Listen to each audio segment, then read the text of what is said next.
పెడితే మాత్రం మేము చూస్తూ ఊరుకోము. ఖచ్చితంగా బీసీలకు 42% రిజర్వేషన్ ఇచ్చిన తర్వాతనే లోకల్ బాడీ ఎన్నికలు పెట్టాలని కూడా ప్రభుత్వం నుంచి డిమాండ్ చేస్తూ ఉన్నాం. మరి ఒక పక్క ఇది ఇంప్లిమెంట్ చేయలేకపోతున్న సీఎం గారు నిన్న ఒక స్టేట్మెంట్ ఇచ్చారు. చాలా కామెడీ ఉంటుంది మన సీఎం గారి కథ. ఏం చేసింది ఆయన రేవంత్ రెడ్డి గారు అంటే వెళ్ళి కర్ణాటక చీఫ్ మినిస్టర్ సిద్ధరామయ్య గారికి, డికే శివకుమార్ గారికి కాస్ట్ సెన్సస్ ఎట్లా చేయాలో ఆయన నేర్పిస్తారంట. సరే పోనీ ఆ కాంగ్రెస్ వాళ్ళ కథ ఏందో మరి నిజంగానే నేర్పించిందని మనం అనుకున్నాం. మన సీఎం గారు స్టేట్మెంట్ ఇచ్చిన గంటకే రాహుల్ గాంధీ గారి దగ్గర నుంచి ఒక ఫోటో రిలీజ్ చేసి అందులో మాత్రం ఆయన లేడు. సీఎం లేరు, ఓన్లీ రాహుల్ గాంధీ, డికే శివకుమార్, అట్లనే సిద్ధరామయ్య గారు ఉన్నారు.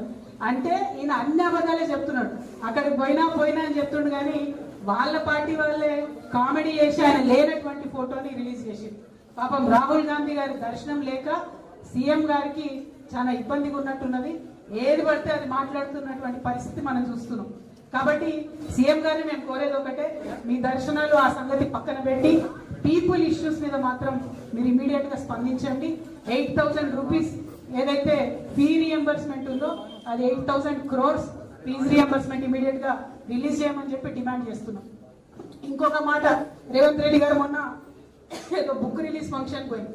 అక్కడ ఏం మాట్లాడుతున్నారు, మీరందరూ స్టూడెంట్స్ మీకు తెలుసు. ఏం మాట్లాడుతున్నారు, నేను ఆర్ఎస్ఎస్ స్కూల్కి పోయినా, టీడీపీ కాలేజ్కి పోయినా, జాబ్ మాత్రం కాంగ్రెస్ దగ్గర చేస్తున్నా అని చెప్తున్నాడు ఆయన.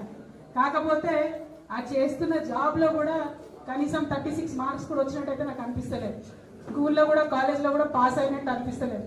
ఎందుకంటే ఆర్ఎస్ఎస్ స్కూల్లో ఏరి టీడీపీ కాలేజ్లోకి పోయి ఉద్యోగం కాంగ్రెస్లో వచ్చిందంటే అర్థం ఏంటి? ఎంత క్రెడిబిలిటీ లేనటువంటి వ్యక్తి అన్నది ఒకసారి ఆలోచన చేయాలి. ఇక అవన్నీ ఒకసారి పోన్లే అని పక్కన పెడితే, తెలంగాణ నుంచి కనీసం ఇప్పటికీ హాఫ్ సెంచరీ కొట్టిండ మన సీఎం సార్. దేనిలో హాఫ్ సెంచరీ కొట్టిందంటే ఢిల్లీకి ఫ్లైట్ లో పోవడం.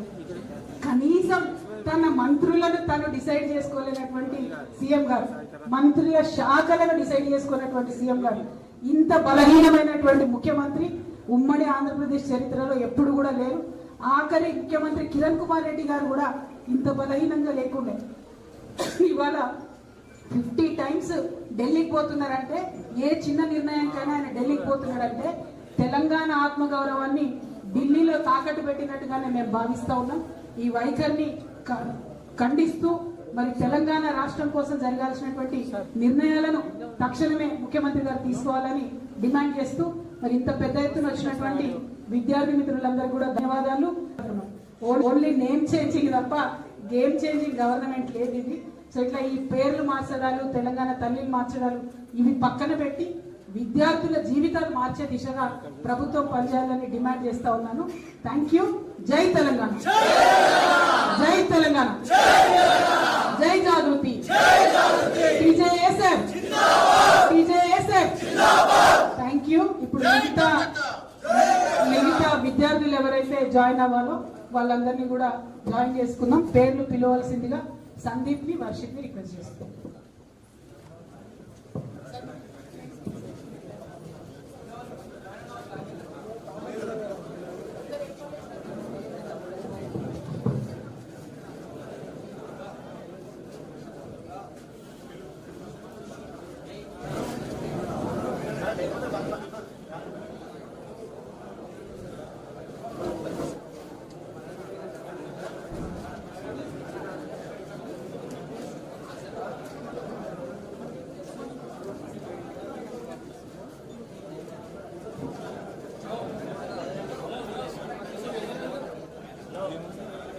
करो